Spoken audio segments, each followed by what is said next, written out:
Hi, my name's Drew Preston, and I'm going to be talking about the advantages and disadvantages of utilitarianism. So, utilitarianism is defined by Merriam-Webster as a theory that the aim of action should be the largest possible balance of pleasure over pain or the greatest happiness of the greatest number. So, utilitarianism is focused on what is going to make the greater good happy, what is best for people as a whole.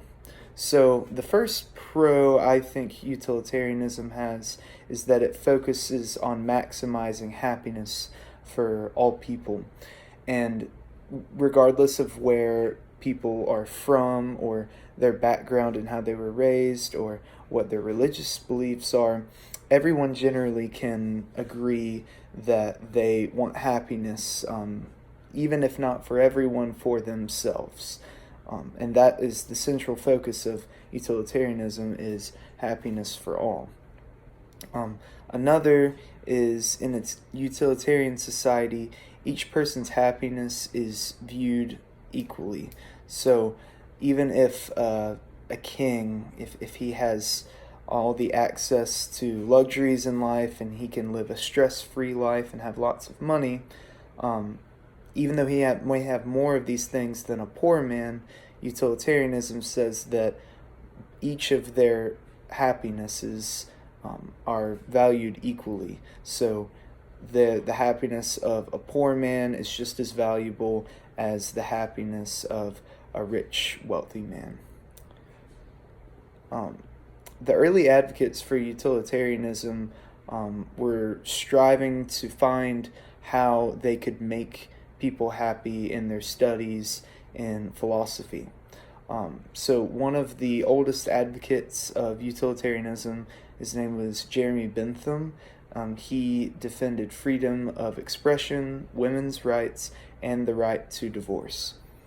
A quote he has related to utilitarianism says, "The said truth is that it is the greatest happiness of the greatest number that is the measure of right and wrong."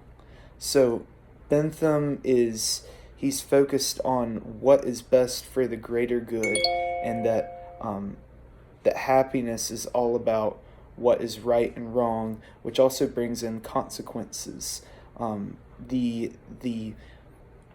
The intent that someone has in their action doesn't matter to Bentham or in utilitarianism. They're more focused on what the consequences of the actions are, and that is where the happiness can be judged.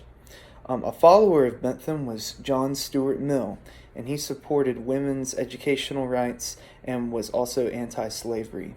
He once said, "The purpose for which power can be rightfully exercised over any member of a civilized community against his will is to prevent harm to others. His own good, either physical or moral, is not sufficient warrant."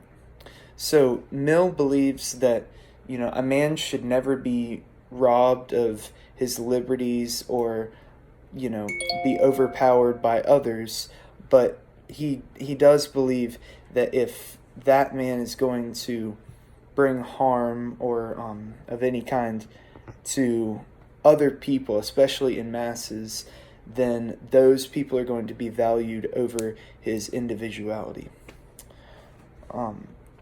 So now getting to the cons of utilitarianism, the biggest one I believe is that even though each person's happiness is viewed equally, this happiness can be immediate for some individuals, and it can be delayed for some individuals as well. When decisions are made for the greater good, it comes at a cost for some individuals. Not everyone necessarily has the same opportunities to receive the things that will bring them happiness.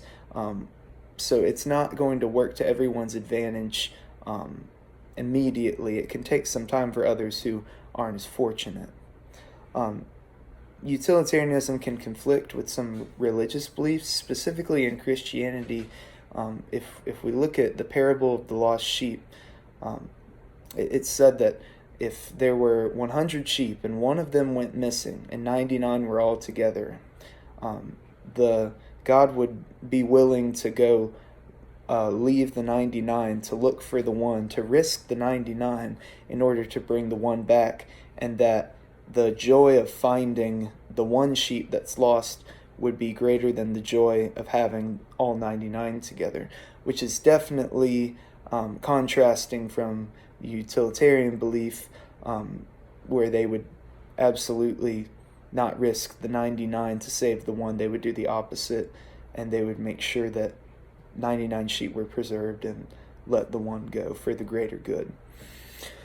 Since consequences of an action outweigh the intentions in a utilitarian society, those who fail, even if they had good intentions, are ultimately jeopardized.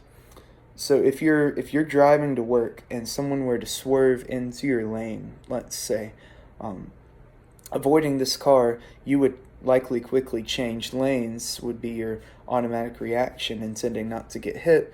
But if you were to swerve into someone in your right lane and end up killing them, your intentions unfortunately don't matter in utilitarianism, because the consequence is that someone's died, and that consequence cannot be undone regardless of what you intended to do in that situation.